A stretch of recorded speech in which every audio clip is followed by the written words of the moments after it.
Welcome back, everybody. As we know, college football is as crazy as it's ever been, and there is no one better on the planet to talk about the state of college football right now than my good friend Josh Pate from Josh Pate's College Football Show. You're on ESPN, you're on Yahoo Sports, On3, doing everything these days. First of all, very good to see you, my friend. It's very good to see you. You just mentioned a phrase, the state of college football. Shruggy emoji. No one even knows. It's changing as we speak. Oh, it changes all the time, doesn't it? Starting with the Georgia Bulldogs, though, because they don't change a ton just because Kirby Smart is at the helm. However, as we know, every game is something different. But they're coming off another win on the road in a hostile environment, Josh. They beat Tennessee in Knoxville earlier this year. They go to Jordan-Hare at night and get a win, which you and I know a lot about that stadium. It is a tough place to play. What does a win like that say about this Georgia Bulldogs team? I think it's incredible resilience given that, what did they run, like 12 plays near the half? I remember looking down, it was 2-minute warning in the first half, and Freeze kind of put on a clinic offensively, and Auburn did in the first half. You expect that from them coming out of a bye week, just like Alabama kind of got from Eli Drinkwitz out of a bye week a bunch early on. So Georgia weathers that storm. Frankly, they probably felt fortunate to only be down by the score they were down by. But man, the second half, that's what good staffs do. Everyone says halftime adjustments. They're really adjusting the whole game. Yeah. It's just when you got in the second half, I think some of the critical officiating mistakes, if you want to call them that, but those occurrences really changed the flow. They're just mentally tough enough to kind of harness that to their advantage. And you mentioned the Tennessee game. It's no coincidence. They went up and survived that close game at Neyland, and they won that, and that was one style of fight. Last night was a totally different style of fight. So now you've got a Georgia team, very imperfect, flaws everywhere, but they're starting to fill the deck of cards with multiple ways they can win a game. That's what excites me the most when I look at them. Imperfect and flaws everywhere. That's literally what college football is right now. You mentioned the 2-minute. It really felt like 45 minutes, maybe an hour. It took forever for them to get through that 10-minute, 2-minute and get to halftime. But let's talk about Gunnar Stockton, because he's a quarterback that a lot of people some weeks are very high on, some weeks they're very down on. They are up and down about him as the quarterback. What is your confidence level in Gunnar leading this Dogs offense? As long as the rest of that locker room looks to him as their leader, I'm comfortable enough that that staff puts him on the field prepared. Yeah. I know Mike Bobo and his offensive staff, they take a lot of shots. That's the nature of the job he has.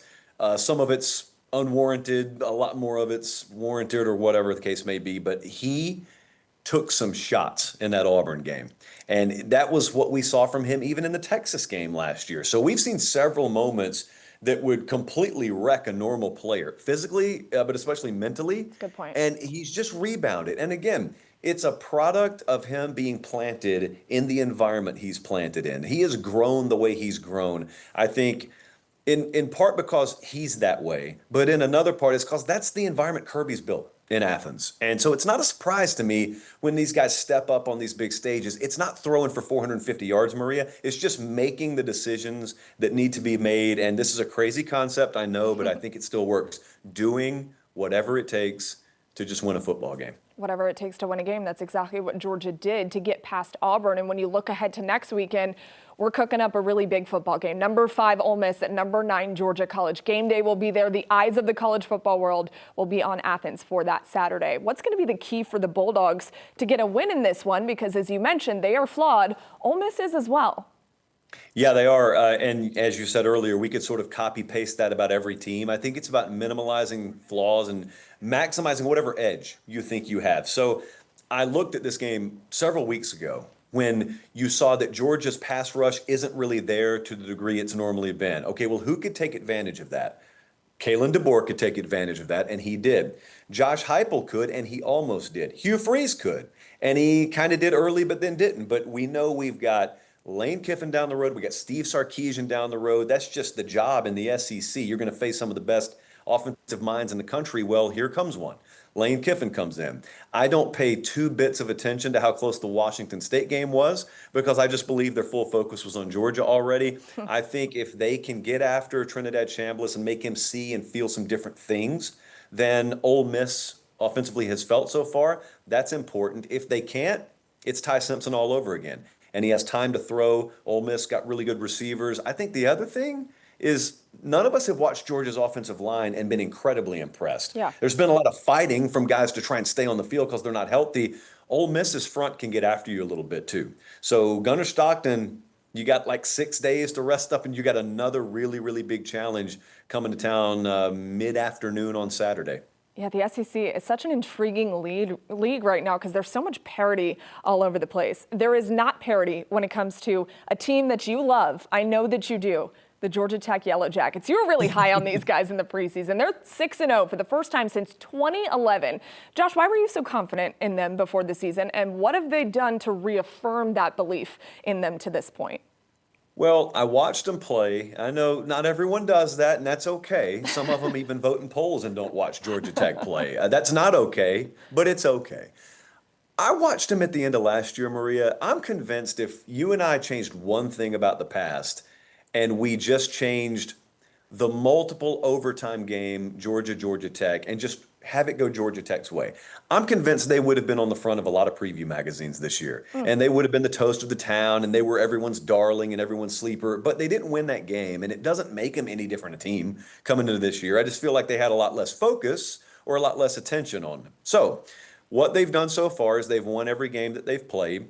I feel like also that's a team I don't have to doubt the identity of. Now, they don't always fulfill on it. Like Brent Key, we've seen him irate at times this year. We've seen him happy at times this year. But that's not a place where they're trying to feel their way through. And we've said that about some other outposts in the ACC. Who are they? What's their identity? Well, Georgia Tech's not one of those teams. So now, I mean, they're in the meat of their conference schedule. They got a game against Duke coming up, which I also think will get overlooked nationally. That's one of the low-key best games of the week. And that's one that whenever Georgia Tech is where they're going to be in December, I think that Duke game's probably what we're looking back on saying, well, that was the hinge point that led to this. Now, the tough part for you and I is we don't know what this is yet because the game hasn't been played yet. I remember you picked them to play in an ACC championship, right, preseason? Yeah, and that's why you can't see it on camera because it's unprofessional, but both of my fingers were crossed down here just below the table. Yes, I did. And yes, I'm standing behind every word of that prediction so far. You and I both. I really think that they're going to do it. And this is a team where players returned simply to capitalize on stuff that they did not finish last year. One of those would be their quarterback, Haynes King. I know he's getting a little bit more attention nationally, but this guy, he is a baller. He's scrappy. He plays the quarterback position better than most. Do you believe that he's one of the best college quarterbacks right now?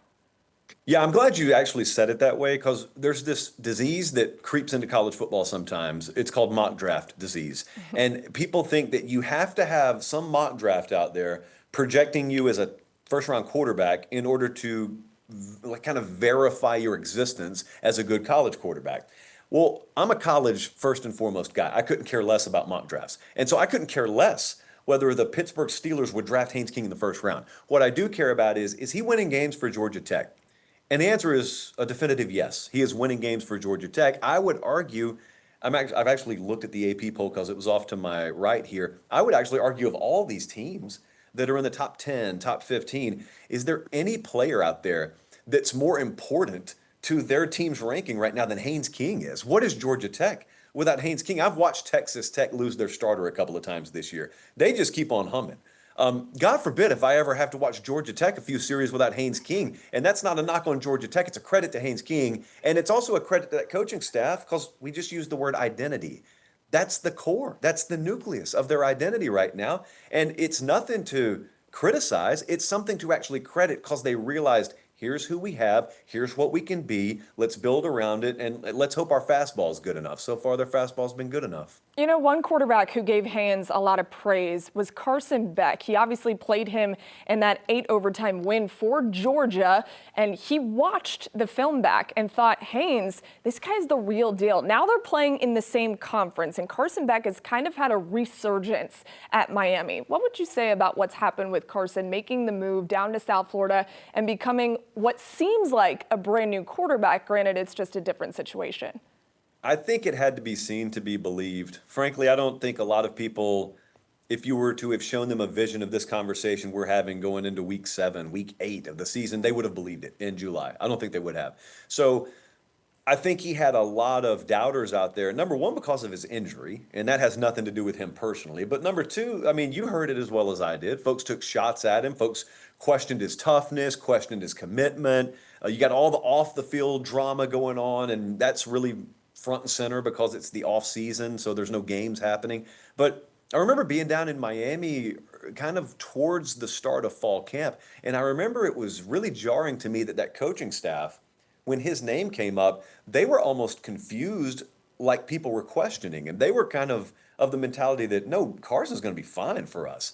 Now, if this, and this don't work out, we'll be in trouble. But they were almost dismissing it as an afterthought, that quarterback was going to be an issue. They were already firmly sold on him. And remember, he didn't even go through spring ball, and they were already sold on him. And so a lot of the other things they wondered about, those have also happened to have clicked into place, which is why Miami looks like they do right now. Yeah. But that's one of the stories in college football. And I think more and more as the playoff picture comes into focus, in conference championship races and the Heisman race comes into focus, I think that story will start being told a lot more accurately and a lot more plentifully. But right now, we're still trying to sort it out because it's not even Halloween yet. I honestly love when players get a second chance, and he's taking his and taking it full force. And I hate that Georgia Tech and Miami are not playing in the regular season. I really wish we could see that matchup. I want to wrap with you, Josh, on the state of college football, which is what I started with. But there are a ton of head coaching vacancies, more to come, I'm sure. This is perhaps the most parity that we've ever seen in college football. What's going on, and where do you see this going? I got to be honest with you. I think 15 years from now, when you do a documentary of college football in the 2020s, it'll all make sense. Right now, we're in the middle of the hurricane, so nothing's settled. Nothing makes sense. You could talk about the portal or NIL just as soon as you could talk about parity. You could talk about coaching carousels, but it all interconnects. I mean, it's all part of the same hurricane. So it's really weird what's happening right now. As you and I are speaking, James Franklin has lost his job at Penn State. There are a number of other coaches just in the SEC alone whose names are very much on what you would call the hot seat. And I really wonder, with how competitively balanced, or how much more competitively balanced the landscape is now, do people possess the ability to recalibrate their expectations? Because it used to be there was a defined hierarchy in college football. I mean, you and I used to roam the sidelines, and Nick Saban was at Alabama. And we knew everything worked downstream of Alabama. It's them, and if anyone else is going to win the title, they got to go through them. That is not college football anymore, because there are no rosters like that exist anymore. And with that, you have to bake in the idea that you could just have a completely down season.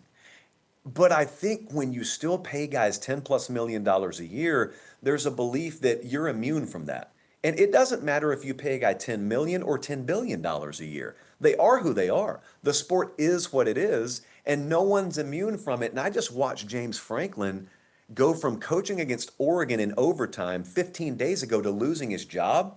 And I'm the same kind of guy who thought Auburn moved on Malzahn too quickly. So I'm always the kind of guy who wants firings to be the last resort, but now more than ever, you better really be sure about pulling the trigger on this stuff, because the last thing you want to be is Florida, where you pay tens of millions of dollars in buyout money and never even return to the level the guy you fired had you at. So that's what I wonder right now.